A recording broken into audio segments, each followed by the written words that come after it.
Hindi ako nagyayabang sa inyo pero pinagmamalaki ko tong boarding house na binabantayan namin. Hi guys! Welcome back sa vlog ng isang boarding house caretaker.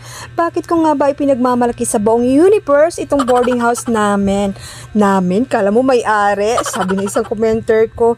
Syempre, simple logic ba? Kasi part na kami dito ng partner ko sa pagpapatagbo sa boarding house na to. Kaya namin, kasi kami ng may-ari ay partnership na dito.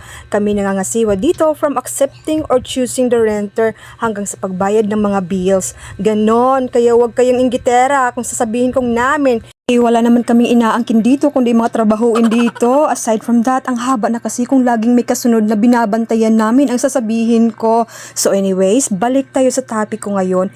Itong boarding house namin ay walking distance lang sa hospital, sa mall, sa gasoline station at talipapa. In short, super convenient sa isang nangungupahan kasi less hassle na. Hindi na kailangan pang mamasahe sa gusto lang magtipid. Mga 5 minutes walking hanggang 7 minutes walking papunta sa mall. Yun ang una ha. Pangalawa, wala kami sa squatter. Walang mga tambay paglabas mo sa bahay. Walang issue na mapapasigaw ka habang naliligo kasi may naninilip.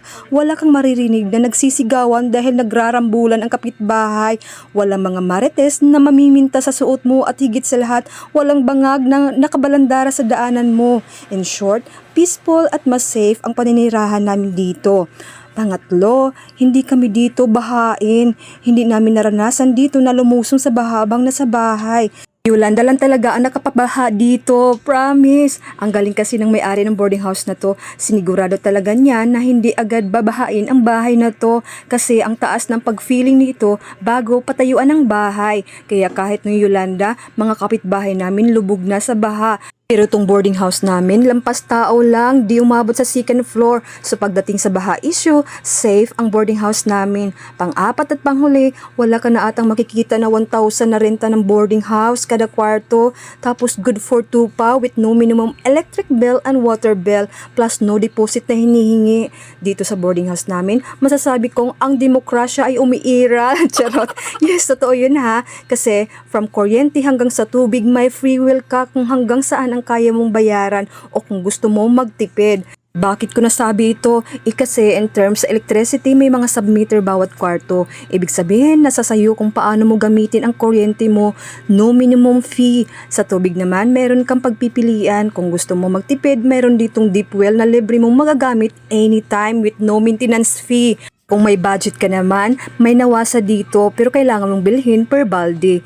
O bago ko malimutan, mayroon pa pala, plus hindi kami stricto sa mga bisita. Pero sana magpaalaman lang, hindi yung biglang sulpot.